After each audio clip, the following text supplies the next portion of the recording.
segundo o teu querer, o teu efetuar. Senhor, usa a vida do Felipe, Senhor, que tem se esforçado, tem feito esses estudos, Senhor, que o Senhor continue dando sabedoria, dando graça, força, e que abre o seu entendimento para que ele possa passar para nós com o entendimento que nós temos alcançado, Senhor, através do seu ensinamento. Abençoa ricamente a vida dele e nos conduza, Senhor, a fazer a tua vontade e fazer tudo aquilo que o Senhor nos tem ensinado a viver para a glória do teu santo nome. É o que eu te oro e te agradeço no nome de Jesus. Amém. Maravilha. Está com o microfone aí, leitora? Nós não terminamos o capítulo 10. Estão lembrados disso? Falta só um pedacinho. E é interessante que eu coloquei aí no slide, se vocês perceberam, até o 11:1. Porque o primeiro versículo do 11, o assunto ainda está no 10. Então, como eu já mencionei, a divisão dos capítulos e versículos não está no texto original. Então, assim, foi feito muito tempo depois e às vezes algumas divisões não encaixam tão bem. Algumas versões de Bíblias você pode até reparar que certos versículos estão emendados. Não tem nem vírgula, nem ponto, porque realmente a divisão não foi feita tão bem assim. Então, essa divisão que nós temos, ela não é inspirada, ela tem alguns erros, então alguns ajustes aqui a colar acontecem, tá bom? Lembrem-se que antes disso, aqui por todo o capítulo 10, ele estava falando sobre alimentos consagrados a ídolos, se eu posso ir na casa de alguém, se ele me convidar, se eu chego lá, eu pergunto, não pergunto, o que eu compro no Tenda, o que eu compro no Pinheirão, o que eu compro no Saladão, eu compro, pergunto, não pergunto, foi disso que a gente comentou, correto? Beleza. Então, ainda nessa esteira, nessa pegada, ele vai terminar o assunto dizendo isso aí que a Lidiane vai ler, do 31 até o 11:1. Assim, quer vocês comam, bebam ou façam qualquer outra coisa, façam tudo para a glória de Deus. Não se tornem motivo de tropeço, nem para judeus, nem para gregos, nem para a igreja de Deus. Também eu procuro agradar a todos de todas as formas, porque não estou procurando o meu próprio bem, mas o bem de muitos, para que sejam salvos. Tornem-se meus imitadores, como eu o sou de Cristo. Isso. Olha só como o 11:1 combina com o que foi falado até aqui. Porque quando a gente avançar para o 11:2, você vai perceber que já é outra coisa, já é outro assunto. Então, esse versículo, vira e mexe, a gente o utiliza, Olha, quer comais, quer bebais, dependendo da versão que você decorou quando era criança, façam tudo para a glória de Deus. E esse versículo está justamente no contexto onde a pessoa está deixando de comer para a glória de Deus. A pessoa está justamente deixando de beber para a glória de Deus. Então, a vida cristã, ela é tão interessante que a pessoa comendo ou às vezes não comendo, ela está glorificando a Deus. Então, cada aspecto no seu trabalho, nos seus estudos, quando você frita um ovo, você pode fazer isso como um ato de adoração. Toda comida que você ora, consagra, dedica ao Senhor, é um ato de ação de graças, é um ato de adoração. Então, qualquer coisa pode ser feita para a glória de Deus, até mesmo um ato tão simples como o de comer ou de beber, tá? Então, até mesmo esse ato simples que pode ser de adoração, também pode ser um motivo de tropeço. Olha só como o ser humano é complicado, Qualquer palavrinha errada, muitas vezes, serve de tropeço. Às vezes, um tom errado que você usa na conversa com alguém, pode ser um tropeço. Lógico, tudo isso depende da maturidade da pessoa. Tem muita gente que é mais sensível, assim, para não falar melindrosa ou mimizenta, usando terminologias de hoje em dia, mas até mesmo nisso nós precisamos tomar cuidado. E realmente, por vezes, analisar o grau de maturidade que a pessoa tem, e aí realmente é necessário, às vezes, se rebaixar por assim dizer, né, ao nível da pessoa para poder não ofendê-la. Tá? Não porque você é superior, não porque você é melhor, mas por amor a essa pessoa. Então, não se tornem motivo de tropeço, seja dos judeus, gregos, nem para a igreja de Deus. Seja para um grupo de pessoas que tem um costume, outro grupo de pessoas que tem outros costumes, seja para toda a igreja de Deus, nunca seja você um motivo de tropeço, né? Tem gente que gosta de caçar confusão? Tem gente que gosta de caçar confusão. Aí não tem o que fazer, né? Mas no que depender de você, enquanto você estiver correto dentro da palavra de Deus, maravilha. Também eu procuro agradar a todos, de todas as formas. Aqui, procura agradar a todos, não é que ele jogava para a galera, que Paulo tinha preocupação com a opinião das pessoas. Mas ele tenta agradar nesse sentido aqui, ó, de não causar escândalo, né? Não vai te matar hoje não tomar aquele vinhozinho com a sua macarronada. Não vai te matar hoje você tá lá em Salvador e não comprar uma coxinha, entendeu? Então assim, nesse ambiente, nesse assunto, você consegue abrir mão aqui a colar sem nenhum problema, tá? E é nisso que ele vai tentar agradar para alcançar pessoas. Por quê? Não estou procurando o meu próprio bem. Olha como ele abre mão, ele não é egocêntrico, ele é outrocêntrico, não é? Mas o bem de muitos, para que sejam salvos. Paulo é muito espertinho, né? Porque olha só, ele quer agradar a todos, para o bem de muitos e para que esses muitos sejam salvos. Ele sabe que não vai salvar todos. Ele sabe que a fé não é de todos. Então vai para o inferno. Faz parte. Mas é aquela coisa. Nós precisamos fazer a nossa parte. E como Paulo, ele fazia isso muito bem, de se submeter, de abrir mão dos seus direitos, ele fala, gente, sejam meus imitadores. Me imitem. Só que como ele é um imitador de Cristo, nós imitamos a Cristo. Agora, por que isso tudo tem a ver com imitar a Cristo?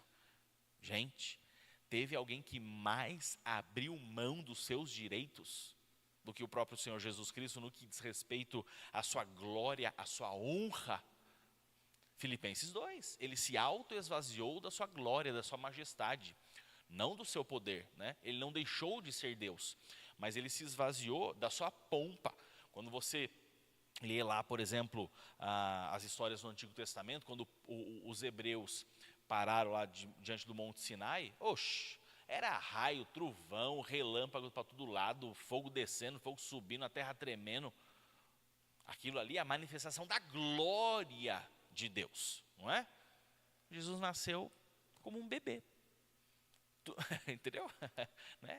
Todo aquele poder de criar universos e universos em um bebê. Que coisa, né? Só um Deus para fazer um milagre desse. Então, aqui ele vai terminar essa parte de como se comportar e como amar os irmãos negando a si mesmo. Beleza, aqui ele vai fechar esse assunto. Alguma questão nisso aqui? Algum comentário?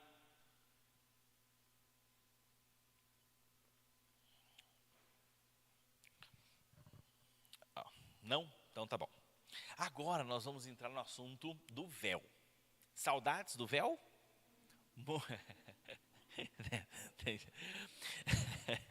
Ó.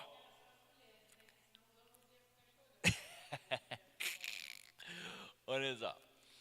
Do capítulo 11 aqui até o 14, toda essa sessão, o tema é único, tá? É o comportamento no culto. Paulo vai ensinar o povo a se comportar no culto. Mas não pode ser de qualquer jeito? Não. O culto, mas foi de coração. Foi de coração, mas muita gente morreu fazendo as coisas de coração para Deus e não era para ter feito, né? Então, olha só que interessante o que a nossa Confissão de Fé de Westminster vai dizer no capítulo 21, parágrafo 1º. E aqui é o que a nossa igreja crê no que diz respeito ao culto. A maneira aceitável de adorar o verdadeiro Deus é instituída por Ele mesmo. Então aqui, o pessoal lá, os puritanos que sentaram para pensar essa confissão, ele já colocou isso aqui, a maneira aceitável, vem depois, né? Ilimitada, por Ele mesmo, ilimitada pela sua própria vontade revelada, de modo que não se deve adorar a Deus segundo as imaginações e invenções dos homens, ou sugestões de Satanás, né? Então, o que está dizendo até aqui é, tudo o que se deve fazer no culto precisa ser ordenado, prescrito. Deus precisa dizer, eu quero que você faça assim, né? Nós temos um termo teológico dentro da teologia reformada, que é o princípio regulador do culto. Já ouviram falar? Nerd? Presbítero? Já ouviu falar? Muito bem. O princípio regulador do culto. E o princípio regulador do culto diz o seguinte: o que não é ordenado, não é permitido. Parece óbvio, mas se não me engano, os luteranos, eu acho que foi até esse o problema na época, foi os luteranos? Eu acho que foi os luteranos. Eles entendem o seguinte: o que não é proibido é permitido. Entendeu? Então, por exemplo, a Bíblia não proíbe dança. Então, esses são os luteranos, tá? Se eu não estou trocando as denominações. Se a Bíblia não proíbe dança no culto, então pode ter. Se a Bíblia não proíbe uma pintura em tela artística durante o culto, porque isso tem, então pode ter. Se a Bíblia não proíbe o pastor entrar de moto na igreja, então pode ter. E aí, a imaginação é o limite. A igreja presbiteriana entende o seguinte: se a Bíblia não ordena, nós não fazemos. Nós só fazemos o que está prescrito. Tudo o que acontece no culto é porque em algum momento no Antigo e reafirmado no Novo, está lá em momento cultico. Tá bom? Sermão aparece no Novo Testamento em momento de culto? Aparece. Sermão, oração, cânticos espirituais, recolhimento de oferta, tudo isso está no Novo Testamento? Sim. Dança não é pecado, mas não é elemento de culto. Pintar um quadro não é pecado, mas não é elemento de culto. Entrar de moto na igreja empinando, dando grau, é pecado? Não, aí eu acho que aí é pecado, né? Dar grau na moto, empinando, não sei. Andar de moto normalzinho, não é pecado, mas não é elemento de culto. Entenderam esse ponto? Eu já dei uma aula sobre liturgia aqui. Está lá no Instagram, está lá no YouTube. Depois eu posso passar em algum momento para você. Então, a igreja presbiteriana entende dessa forma. Beleza? Ok. E é o que vai dizer aqui na confissão. Nem sob qualquer representação visível, nem de qualquer outro modo não prescrito nas Sagradas Escrituras. Nós não temos nada visível no sentido como alvo de adoração, ok? Nós temos até mesmo batismo e Santa Ceia, a única coisa religiosa, nós temos essa cruz aqui, mas é um enfeite, né? É mais uma lembrança, mas a gente quando vai orar não se vira para a cruz, nem menciona a cruz, passa semanas, meses aqui sem eu usar a cruz de ilustração, apontar para ela, né?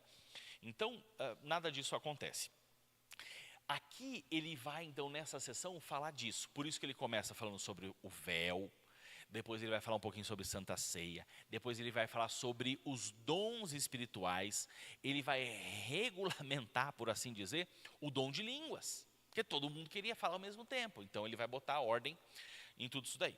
Olha só que interessante, quando a gente fala sobre, da onde que vem isso? Poxa vida, mas o culto tem que ser só o que ele mandou? Sim, da onde que vem isso? Um exemplo, a famosa e terrível história de Nadab e Abiú. Olha só o que diz o texto. Nadab e Abiú, filhos de Arão, pegaram cada um o seu incensário, que era um potinho assim, né? nos quais acenderam fogo, acrescentaram incenso e trouxeram fogo profano perante o Senhor. Por que é um fogo profano? Ou algumas traduções, fogo estranho? Porque a brasa deveria vir do altar. Lembra que eu mostrei o altar, acho que foi na aula passada, 9 metros por 9 metros, e eu falei, gente, por quase 5 de altura, não é uma só churrasqueira de quintal, era uma plataforma gigante.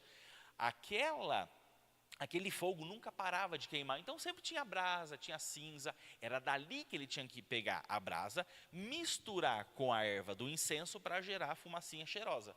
Não, os espertões pegaram fogo de algum outro lugar, que não o fogo correto, e levaram perante o Senhor. E aí eles trouxeram fogo profano perante o Senhor, sem que tivesse sido autorizado.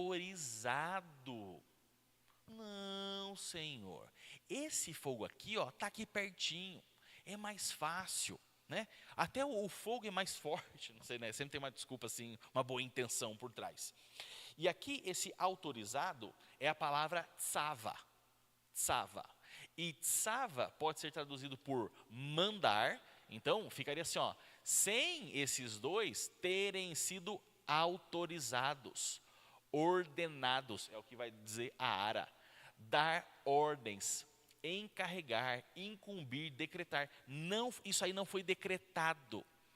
Vocês não foram incumbidos disso. É para seguir do jeito que Deus estabeleceu. Outro exemplo também de muita boa vontade, mas se deu mal no final, usar. A Arca da Aliança não era para ser carregada no carro de boi. Não era para ser usado as varas que iam na lateral e o pessoal levava no ombro. Botaram no carro de boi, já começou errado ali. O boi trupicou, Usa na maior boa vontade, estendeu a mão para suportar a arca. A arca de Deus, a arca da aliança, foi quase usado por Deus, porque ele tinha boa vontade, na hora que ele botou a mão na arca, porque ele amava a obra do Senhor, ele fez errado e morreu. Então, boa vontade não basta. Isso é interessante. Não basta você ter boa vontade, você tem que fazer o que é correto. No culto, nossa, 1001 ideias divertidas porque é sempre a mesma coisa, né? Adoração, ação de graças, edificação, nunca muda. Porque não é para mudar. Não é para mudar, né? Porque quem determina como deve ser a adoração é o Senhor Deus. É Deus, não é o adorador, tá? Então, nesse quesito, não tem muito o que mudar. Até mesmo quando nós temos algumas apresentações aqui, eu tento tomar muito cuidado, porque não existe na Bíblia apresentação do Dia das Mães, não tem apresentação do Dia dos Pais. Então, para isso não se tornar um fogo estranho, eu faço questão de frisar, as nossas crianças vão adorar a Deus em gratidão às mães. As crianças vão adorar a Deus em gratidão aos pais. Não é uma apresentação, né? Às vezes a gente chama de apresentação na hora do fervo, né? Mas no momento do culto, é um coral, por assim pensar, né? Como muitas igrejas têm corais, é um coral infantil cantando a Deus em gratidão às mães. Aí beleza. Né? Tudo bem que os pais ficam tudo lá gravando, bonitinho, né? Mas é assim que nós precisamos encarar. Certo? Bom, tudo isso vai reger o que nós vamos conversar do capítulo 11 até o capítulo 14. Tá? Ele vai falar sobre várias coisas aí. Muito bem. Versículos 2 e 3. Eu os elogio por se lembrarem de mim em tudo e por se apegarem às tradições, exatamente como eu as transmiti a vocês. Quero, porém, que entendam que o cabeça de todo homem é Cristo, e o cabeça da mulher é o homem, e o cabeça de Cristo é Deus. Aqui ele começa fazendo alguns elogios, apesar daquela igreja ter bastante confusão, não é? Mas um ponto positivo é que a igreja seguia as tradições, exatamente como ele tinha transmitido. O que são essas tradições? Tradição oral. Essa aqui é uma carta que Paulo escreveu. Mas antes dessa carta por escrito, como que os coríntios sabiam como que deveria ser o culto? Tradição oral, né? E isso acontecia em todas as outras igrejas. Então as igrejas recebiam as orientações oralmente, ouviam e executavam. Esse ouvir e executar tem a ver com essas tradições, tá? Então não é, desde a minha avó é feito daquele jeito, então eu sem saber por que eu estou fazendo até hoje. Não é isso. É simplesmente os ensinos apostólicos que foram passando de um para o outro, até ser tudo registrado, e agora a gente segue o que está registrado. Tá bom? Isso então é a tradição que foi transmitido. Quero, porém... Ixi, se mandou um porém aqui, ó. Porém é contraste, é ou não é? Me mandou um porém, vai ter uma observação. Aqui é um elogio, ó. Gente, olha, em relação à tradição, vocês estão show de bola. Quero, porém, que entendam. Tem um detalhezinho aí, ó, um ajuste que vocês precisam fazer. Quero, porém, que entendam que o cabeça de todo homem é Cristo. Cabeça, na literatura grega, kefalé? Acho que é kefalé a palavra aqui. Cabeça indica, ok, cabeça não é um órgão, né? É um membro do corpo, essa parte aqui de cima. Né? Mas também, no sentido figurado, tem a ver com liderança, ok? Tem a ver com autoridade, essa é a palavra. Liderança e autoridade. Porque, de fato, é a nossa cabeça, porque o cérebro está aqui dentro, que comanda todo o restante do corpo. Então, quando ele fala de cabeça, é autoridade e comando. A cabeça de todo homem, e aqui ele está pensando no homem macho, né, é Cristo. O cabeça da mulher é o homem. E o cabeça de Cristo é Deus. Curiosamente, ele inverte meio que as... né? Ele poderia ter começado, tipo, o cabeça de Cristo é Deus, né? Por exemplo. Depois ele iria para falar, e o cabeça do homem é Cristo. E o cabeça da mulher é o homem, né? Ele poderia fazer uma escadinha, mas ele não quis fazer desse jeito. Ele era Paulo, ele escrevia do jeito que ele queria, está inspirado. Desse mesmo jeito dá para entender. Então, nós temos aqui, ó, o que ele quer dizer? Que o líder não é uma boa palavra. O ranking, a organização hierárquica, pronto, melhor assim. Né? A hierarquia aqui é o seguinte: Cristo está sobre o homem, Deus Pai hierarquicamente sobre Cristo, e o homem hierarquicamente sobre a mulher. Vamos explicar isso aqui. Dentro da Trindade, e aqui eu vou começar a explicação pelo final, né? E a cabeça de Cristo é Deus. Em que sentido? Dentro da Trindade, Deus Pai, Deus Filho, Deus Espírito. Lembre-se sempre disso.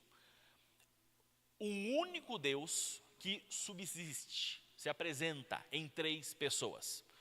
Os três iguais em valor, em poder, em substância. Mas os três, um único Deus que se organiza hierarquicamente em questão funcional em três. Deus Pai, Deus Filho, Deus Espírito. A mesma organização acontece no casamento. Duas pessoas que quando se casam se tornam uma só carne. Jabá para o jantar de casais, vagas limitadas, converso com a Dani. Né? Uma só carne, mas na hora pode repetir, comer mais de uma. Né? Que se organiza hierarquicamente, onde o homem é responsável e a mulher, então, é a sua auxiliar. Então, nesse sentido é que Paulo está falando isso. Tá? Que um é cabeça do outro. Não significa que um vale mais do que o outro, mas simplesmente que é uma organização econômica. E essa palavra vai aparecer em alguns livros de teologia. É uma organização econômica, organizacional, só. Eu tenho uma função, a Jéssica tem outra função. Somos iguais em valor. Deus Pai tem uma função, o Filho tem outra função, o Espírito tem outra função, são iguais em valor e em poder, tá? É isso que ele quer dizer. E aí, qual que vai ser a questão? Se aqui a mulher, a cabeça da mulher é o homem, significa que o homem tem autoridade sobre a mulher, igual acabei de explicar. E isso estava pegando lá, ao que parece, era um problema de insubmissão que estava acontecendo lá em Corinto, né? E aí o assunto do véu vai surgir. O assunto do véu, o uso do véu vai ser muito defendido aqui, como nós vamos ver. Mas o problema do véu não era a peça em si, não era o véu em si, mas era o que o véu significava. Olha só, o véu, primeira coisa diferente que nós precisamos pensar, que nós não temos na nossa cultura, é que o véu era parte do vestuário, certo? Você aqui está com a sua calça jeans, sua camiseta, sua camisa, a roupa íntima, meia e tênis, faz de conta. Isso aí é o padrão. Só que lá, além dessa roupa normal, o véu sobre a cabeça era parte do vestuário. É meio esquisito para a gente entender, porque nós não vivemos essa realidade. Mas eles viviam. E além de ser uma parte do vestuário, também tinha uma simbologia, apontava para a submissão da mulher. Olha só que interessante o que o Leon Morris vai dizer. Aparecer uma mulher de cabeça descoberta em público, e agora aqui ele está pensando no mundo romano, no mundo grego. A época era romana, mas o mundo era grego. Mas isso vai aparecer bastante também no Antigo Testamento entre os judeus. Então, todo mundo antigo, pensando em todo mundo antigo, quer judeu, quer romano, quer grego, isso aqui é a mesma coisa. Aparecer uma mulher de cabeça descoberta em público era agir de maneira descarada. É como se você saísse na rua faltando alguma coisa que tampa, alguma coisa, né, que precisa ser tampado. Entenderam? Como diríamos, esta era a marca de uma mulher de baixa moral. Era um ultraje ao decoro. Então, você cruzar com uma mulher sem o véu na rua era um escândalo. Entendeu? Gente, isso aqui era parte da cultura daquela época. Hoje em dia, você cruzar com alguém com véu, você vai achar, o que é isso aqui?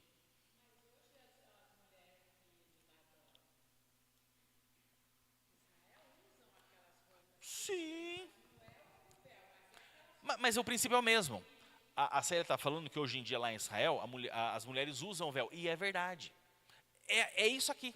Eles continuam com essa mesma prática.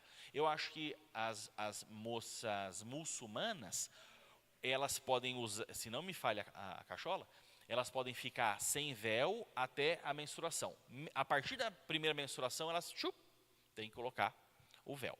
Então, o véu para a mulher, ela nessa cultura e pelo jeito até hoje, lá no Oriente, é uma peça da roupa. 2, simboliza essa questão do se guardar, se proteger. Significa uma mulher recatada, né? É assim que fala? Recatada? Uma mulher que preserva a sua vida, né? E é uma mulher que se dá ao respeito. Que mais aqui? Então, era uma marca visível de submissão, seja ao marido, seja ao irmão, um irmão mais velho que seja, ou alguma autoridade. Então, aqui a gente já vê o quanto o véu ele tem uma conotação cultural fortíssima, mas que sim aponta para uma realidade espiritual. Tá? É inegável que essas duas coisas caminham juntas. É algo cultural que aponta para uma verdade eterna que precisa sempre existir em todas as culturas, que é o respeito das mulheres e a submissão a essa organização que Deus estabeleceu. Com véu ou sem véu. tá? Com véu ou sem véu. O que vale hoje para nós aqui, por que as irmãs estão tudo de cabeça descoberta? Né? Por que as nossas igrejas presbiterianas, a maioria das igrejas por aí, Batista, Assembleia, Casa de Oração dos Irmãos, não tem véu, e algumas igrejas sérias, estou falando sério, tem véu, não é só, tem outras que ainda usam véu, porque entendem que até mesmo não sendo cultural, aponta para um princípio eterno. As irmãs não estão usando véu porque nós estamos mantendo o princípio eterno e não o símbolo. Entenderam? Nós estamos ensinando a respeito da submissão da esposa ao marido, da submissão das mulheres em relação às autoridades eclesiásticas, mas sem necessariamente usar do véu. Porque o véu não comunica nada, não significa nada, culturalmente falando. Né? Como eu comentei, se você cruzar com alguém com véu, aí que vai ficar estranho. Vamos seguir mais um pouquinho que vai aparecendo aqui mais explicações, tá bom? Versículos 4 e 5. Todo homem que ora ou profetiza com a cabeça coberta desonra a sua cabeça. E toda mulher que ora ou profetiza com a cabeça descoberta desonra a sua cabeça, pois é como se a tivesse rapada. Todo homem que ora ou profetiza com a cabeça coberta desonra a sua cabeça. Aqui, o que se entende? Primeiro que essa cabeça aqui já é a sua própria cabeça, isso é a cabeça do próprio homem, mas como ele fez menção no versículo anterior, essa cabeça também pode apontar para Cristo. Tá? O homem, ele não cobre a sua cabeça para orar, porque ele não precisa demonstrar essa hierarquia, que alguém está acima dele. Acima dele está Cristo, foi o que ele disse no versículo anterior, mas sem a necessidade de cobrir. Só que toda mulher que ora ou profetiza com a cabeça descoberta, aí desonra. Por quê? Porque a mulher que orava ou profetizava com a cabeça descoberta estava se colocando em pé de igualdade, em relação à autoridade ao homem. E aqui parece que foi um dos problemas, pelo seguinte, e é o que o Nicodemos vai explicar no vídeo. Esses movimentos feministas, que aliás, tinha um movimento lá na Ucrânia, chamado Fêmen.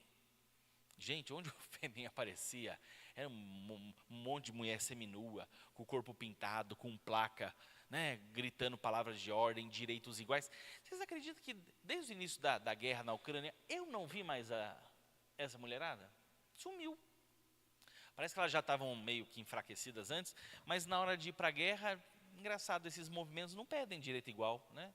Para trepar no poste, trocar, né? Ou cavar buraco lá para botar água na casa do povo, ou limpar a fossa, direitos iguais, essa mulherada desaparece, principalmente em tempo de guerra, mas enfim. Mas esses movimentos feministas não é de hoje. Diz a história que lá em Roma, nessa época de Paulo, já tinha lá a mulherada com a placa na mão, de queremos direitos iguais, queremos direitos iguais. Tinha protesto, tinha passeata, tinha piquete na rua, né? Tinha tudo isso. Então, pode ser que essas ideias seculares de somos iguais, queremos direitos iguais e funções iguais, tenha influenciado a igreja. E vocês notam aqui que, olhando sinceramente para o texto, as irmãs, elas podiam sim orar e profetizar. Não é só a mulherada, né? Mulherada podia pregar, ela trazia uma palavra de Deus, e aqui é o dom de profecia mesmo, viu? Não é aquela coisa assim, eu estou sentindo que alguém está com dor de cabeça, não, era uma palavra específica, inspirada pelo Espírito Santo, em relação a coisas que iria acontecer no futuro, e muitas vezes revelação da vontade do Espírito Santo em relação a como as coisas deveriam acontecer dentro da igreja. Daqui a alguns capítulos nós vamos falar sobre esse dom de profecias, a gente desenvolve mais. Mas as mulheres, elas tinham esses dons e essa participação na igreja. Só que a questão é, por mais que a mulher pudesse profetizar, até mesmo ensinar, pregar, trazer uma palavra de Deus para toda a congregação, inclusive para os homens, não podia acontecer em rebeldia. E pelo jeito era isso que estava acontecendo. A mulherada pensava, poxa vida, eu fui, né? Eu tenho o Espírito Santo, eu tenho o dom de profecia. Meu pastor tem o dom de profecia. E nós estamos no mesmo patamar, eclesiasticamente falando. Então ele tem autoridade, eu também tenho autoridade. Ao que parece foi essa a confusão. E Paulo está falando, não gente, calma lá. Você vai orar, você vai profetizar, mas nunca se esqueça da ordem hierárquica. E para representar essa ordem hierárquica, você vai colocar o véu. Pode orar, pode profetizar, ok? Mas ponha o véu. Para a mulher sempre se lembrar dessa ordem que Deus estabeleceu. E aí, aí ele vai falar, gente, é uma desonra tão grande, é como se ela estivesse com a cabeça rapada. Né?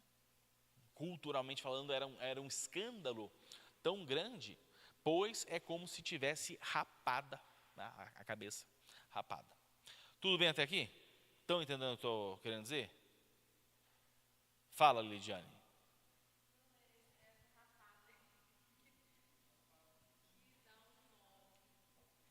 Eu não sei se aqui ele está exagerando. Paulo ele usava de umas expressões hiperbólicas. Eu não sei se o rapado é curtinho, tipo o meu, assim, sabe? Ou se é simplesmente o curto. Fala, Célia. É que as mulheres, naquela época, as mulheres prostitutas, elas rapavam a cabeça. Então, por isso que é a desonra aí, porque as prostitutas, elas tinham a cabeça rapada e elas também usavam véu para poder cobrir a cabeça delas rapada. Então, eu acho que é por isso que fala aí, como se elas tivessem a cabeça rapada, ou seja, que não seria uma mulher de Deus, mas sim uma daquelas que tinha a cabeça rapada. Tem essa... Alguns defendem isso, mas não são todos assim, sabe? É uma informação que entre os teólogos o pessoal ainda discute se de fato era desse jeito ou não, tá?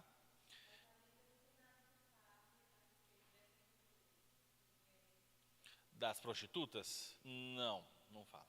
Aí, quando é desse jeito, o pessoal vai pela literatura secular. Né? Você quer falar? O Tiago quer falar. Então, sobre o uso do véu.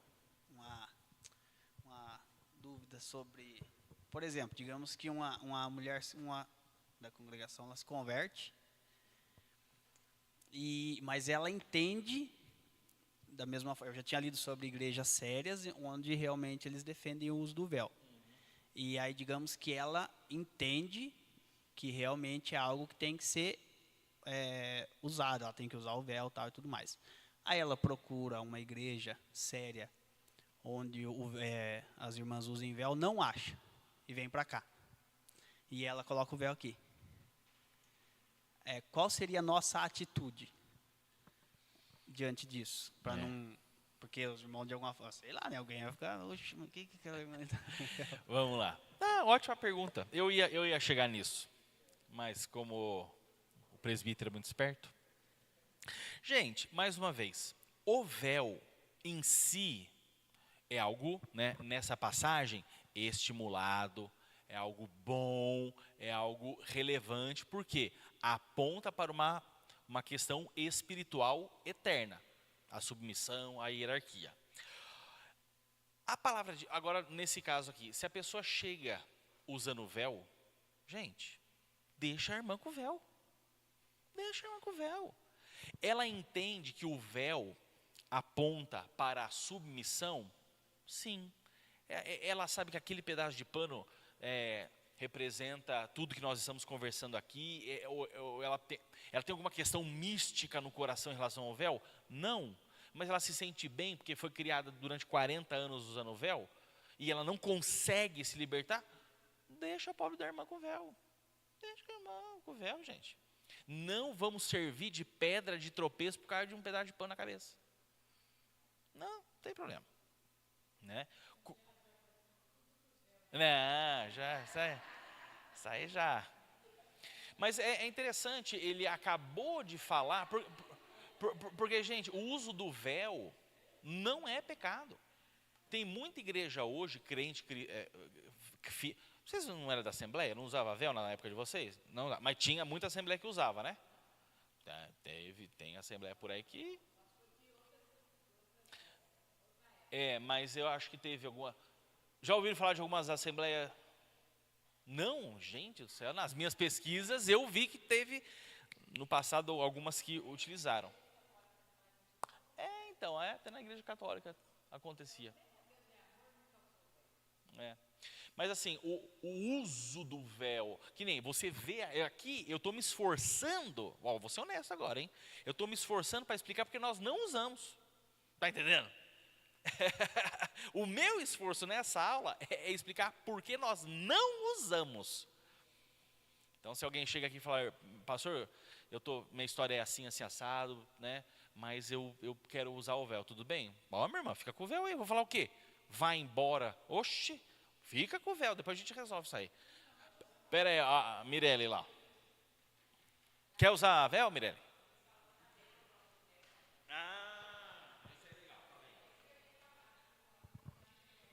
Lá eles falam que o cabelo é o próprio véu. Aí não pode cortar o cabelo. Aí arruma. Nosso véu, a atualidade hoje é os congregados. A CCB, né? Não, eles estão com véu ainda. Que na Assembleia de Deus, quando se mencionava o véu, o pastor ensinava que a gente não podia cortar o cabelo, porque o cabelo estava no lugar do véu. Não, mas o texto vai falar isso também. O texto vai continuar falando. Quer ver? Vamos lá, mais um pouquinho. Então, assim, como princípio geral, o mais importante é o que aquilo representa, submissão. Se as nossas irmãs... Gente, vamos ser sinceros, você pode botar 30 véu na cabeça. Se a mulher for amarga, insubmissa, rebelde, azeda, meu filho, você pode botar uma tenda de circo na cabeça, não significa nada. Muito mais importante agora vai ficar bonito. Muito mais importante um véu na cabeça é o véu do coração. Realmente uma transformação que você se torna humilde, se torna dócil, se torna submissa ao seu marido, aos líderes, a Jesus Cristo. Porque senão, gente, é só casca. É só casca. Tá? Leitura. Se a mulher não cobre a cabeça, deve também cortar o cabelo. Se, porém, é vergonhoso para a mulher ter o cabelo cortado ou rapado, ela deve cobrir a cabeça. O homem não deve cobrir a cabeça, visto que ele é imagem e glória de Deus. Mas a mulher é glória do homem, pois o homem não se originou da mulher, mas a mulher do homem. Além disso, o homem não foi criado por causa da mulher, mas a mulher por causa do homem. Por essa razão e por causa dos anjos, a mulher deve ter sobre a cabeça um sinal de autoridade. Maravilha. Vamos correr um pouquinho aqui, tentar terminar tudo hoje em 10 minutinhos. Aqui eu vou dividir o texto para aumentar, tá bom? Se essa mulher aí, ela não quer cobrir a cabeça, então também corta o cabelo. Ele está realmente falando, já que você não quer ter esse cuidado de demonstrar a sua submissão, então já raspa a cabeça. Então Paulo está assim, meio que sendo hiperbólico, né? Exagerando para deixar bem caricato, para que as pessoas entendam. Ora, se você não quer demonstrar a sua submissão com o véu, então faz o seguinte, raspa a cabeça.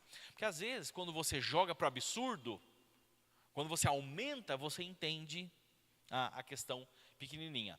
Se, porém, é vergonhoso para a mulher ter o cabelo cortado ou rapado, ela deve cobrir a cabeça. Gente, não é vergonhoso ter o cabelo rapado, cortado naquela época? Hoje em dia não faz diferença, né? Isso aqui é uma questão cultural, né, dona Cida?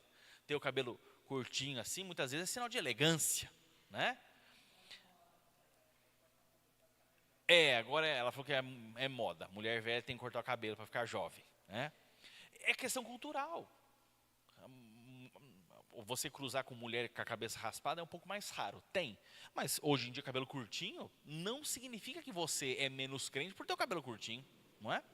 7. O homem não deve cobrir a cabeça, e é o que ele está dizendo, visto que ele é imagem e glória de Deus. Por quê? Porque lá em Gênesis 1, 26, vai falar que o homem foi criado à imagem e semelhança de Deus. Logicamente, a mulher também foi criada à imagem e semelhança de Deus, mas o homem foi criado primeiro. Então, por isso que ele faz essa menção. O homem é criado do pó da terra, à imagem e semelhança de Deus. E a mulher, ela é a glória do homem, nesse sentido, porque ela foi feita a partir do homem. Ok? Então, o homem é a glória de Deus, a mulher é a glória do homem, porque saiu do homem, veio do homem, da costela do homem. Mas isso não significa que a mulher também não é imagem e semelhança de Deus, porque o texto diz que homem e mulher os criou à imagem de Deus. E se o homem foi o primeiro criado à imagem de Deus, o que veio dele, também ser humano, também é a imagem de Deus. Mas aqui ele está pensando na ordem da criação, tá? Imagem e glória de Deus, porque ele foi o primeiro a ser criado. Mulher, glória do homem, porque ela foi a segunda a ser criada, além de ter sido tirada do homem, certo? Olha só que interessante, uma explicação aí do Ramsay. E o Ramsay vai falar o seguinte: nas terras orientais, o véu é o poder, a honra e a dignidade da mulher. Com o véu na cabeça, ela pode ir a qualquer lugar com segurança e profundo respeito. Vocês conhecem no YouTube Israel com Aline? Né? Onde ela vai, ela está com o véu lá, e ela anda sozinha, ela grava os vídeos dela, muito interessante, um canal muito gostoso de assistir, vale a pena, recomendo. E ela fala dessa segurança, né? Então, é disso aqui, onde ela vai, está com o véu, está tranquilinho. Ela não é vista, é sinal de, ela não é vista, é sinal de péssimos modos ficar observando na rua uma mulher velada. O que ele quer dizer? Quando passa uma mulher com o véu, ninguém fica olhando, acompanhando, né? É feio para os homens ficarem olhando uma mulher com véu. Pô, ela está com véu, respeite a mulher com véu, é isso que ele quer dizer. Ninguém fica mexendo, assoviando, né, para a mulher com véu. Velada, ela está só. As demais pessoas à sua volta lhe são inexistentes, como ela o é para eles. Então, assim, ninguém mexe com ela, ela não mexe com ninguém. Ela é empoderada nesse sentido, ela tem força, né?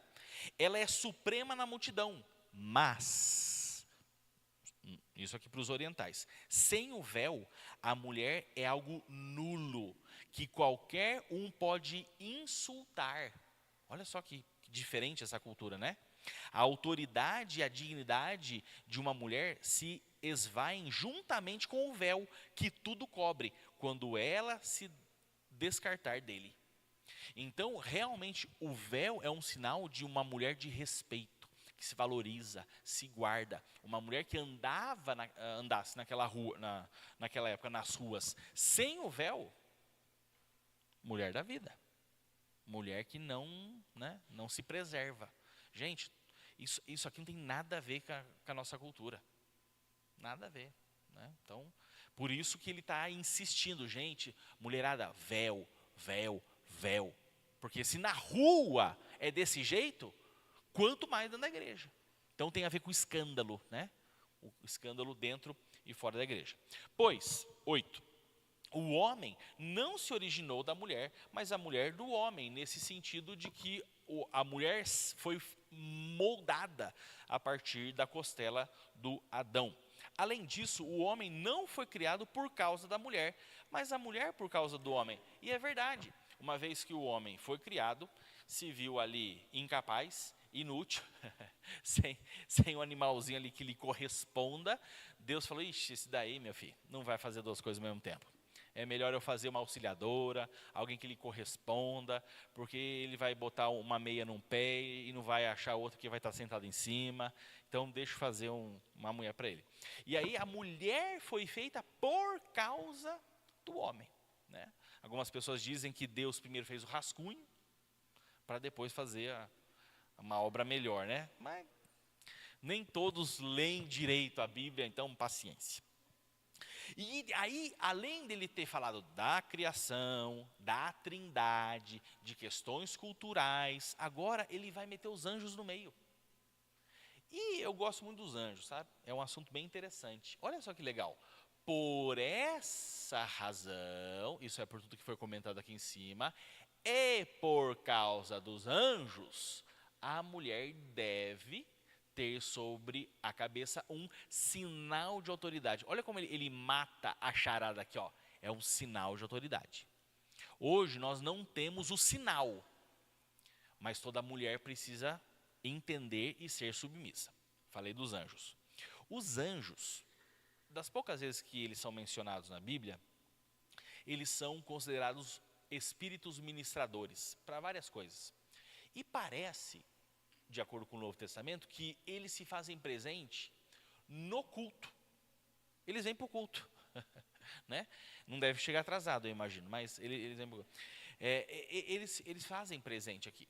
Eles observam, né? Por essa razão, e por causa dos anjos, a mulher deve ter sobre a sua cabeça esse sinal. Os anjos, eles observam. Eles são espíritos ministradores. Ou para servir e nos proteger, ou até mesmo para alguma disciplina. Isso pode acontecer, tá? Então, toda a argumentação é assim, gente, se vocês não querem respeitar os homens, tenham em consideração também que existe espíritos ministradores do Senhor aqui que sempre estão diante da face de Deus.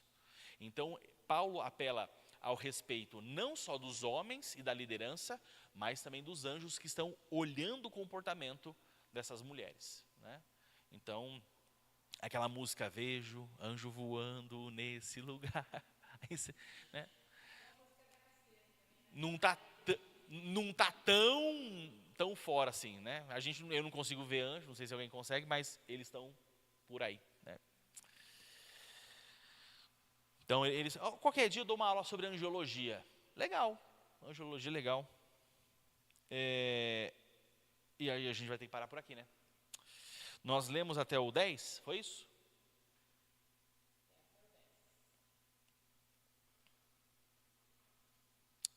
Não, até aqui tá bom, vai. Tá aqui, tá bom? Então tá bom, gente. Alguma questão, alguma dúvida aqui? Porque mais pra frente, deixa eu ver.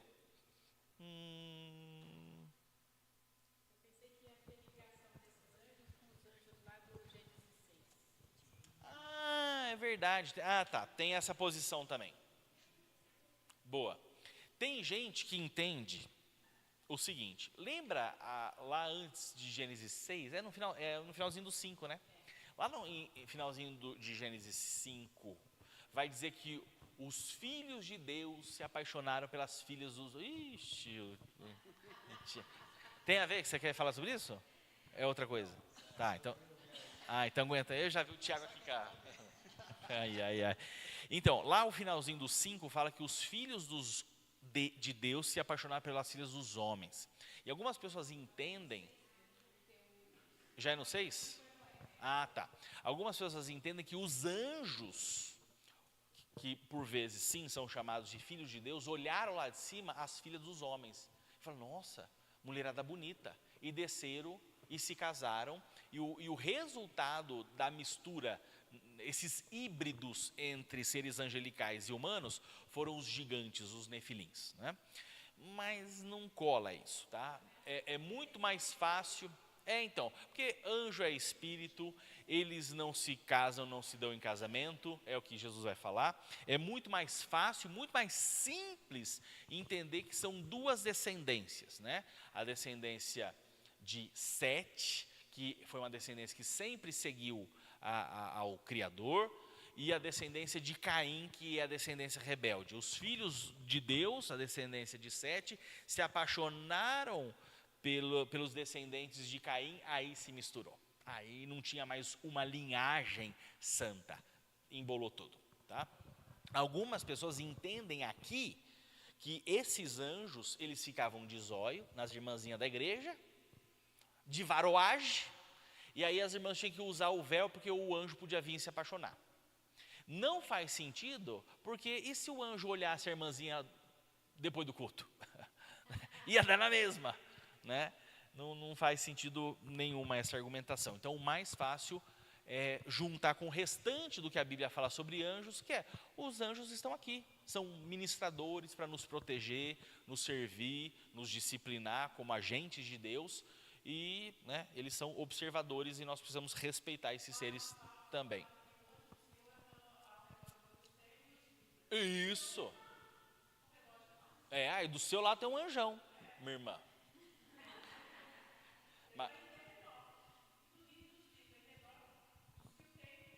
Isso. É muito legal isso, né? Eu sempre tive uma curiosidade. Gente, deve ser um treco assustador. Imagina se nós tivéssemos olhos para ver as realidades espirituais. Vocês imaginam que nesse exato momento, além de Deus estar aqui, né? Tem anjos aqui. E não precisa nem ser pentecostal, não. É só ler a Bíblia, né? Tem anjos aqui nos olhando nesse momento. Tem pastor que fala com o anjo, só um minuto, ele faz, só um minutinho, o anjo está me falando. Não achava lá, decanta lá. Mas ao mesmo tempo, tem demônio, né? Então, se desse para filtrar, só ver os anjinhos, não ver os demônios, legal, mas acho que não vai dar certo não. Fala, Tiago. Eu posso usar, ou melhor, nós podemos usar como uma diferença de cultura, que Paulo está ensinando sobre o uso do véu aí, né? Que é um sinal de autoridade. Pode usar o texto de Gênesis 38:15, de Judá e Tamar, que fala que Judá viu Tamar e pensou que ela fosse uma prostituta porque ela estava com o rosto coberto, ela estava com o véu. Então pode falar que mostrar que era cultura na época de Paulo e como era diferente antes. Esse argumento pode ser usado para falar, porque aqui foi vista como uma prostituta porque ela estava com o véu, ela estava com o rosto coberto. Mas não só isso, é que mulher sentada na beira da estrada, entendeu? Você está aqui dirigindo, passou ali no grau, tem uma do job ali. Você fala, não está pedindo carona. Você sabe o que é prostituta. Né? Você sabe, é nossa cultura. Passou o posto de gasolina, na porta do motel, tem alguma moça parada ali vestida diferente, você sabe. Naquela época era a mesma coisa. Tá na porta, tá na beira da estrada, sentada, não está mendigando. Entendeu? Então, esses aspectos culturais você sabe. Tá? Judá, Tamar, né? Tamar. Vamos ficar em pé? Vamos orar? Pergunta? Peraí, a Lídia tem uma pergunta, gente. Nesse versículo 6 aqui, também não dá a entender que é porque elas queriam se igualar aos homens? Tipo assim, já que você quer parecer com eles, então corta o cabelo, raspa, daí você fica parecido com eles. Agora, se você quer o seu cabelo longo, se portar como mulher, pode ser. Pode ser. Sim. Justamente que, semana que vem eu vou mostrar isso aqui para vocês, alguns exemplos de pessoas da antiguidade, né? Isso aqui acho que é a morte de Sócrates. E você vê essas esculturas, todo mundo de cabelo bem curtinho. Esse aqui é um imperador de Roma, cabelo curtinho. Achei até um careca aqui, E eu de propósito coloquei imperador careca. Aí, Mas pelo jeito, homem de cabelo comprido, exceções sempre vai ter.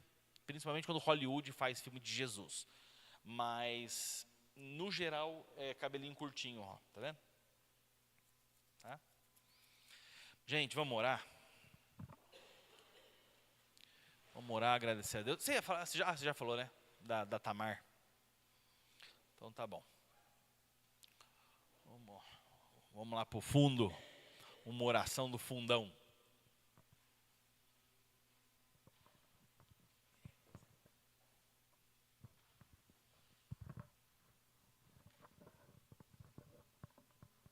Senhor Deus e Pai, estamos agradecidos, Pai, por mais uma vez estarmos reunidos diante de Ti para aprender a Tua palavra, Senhor.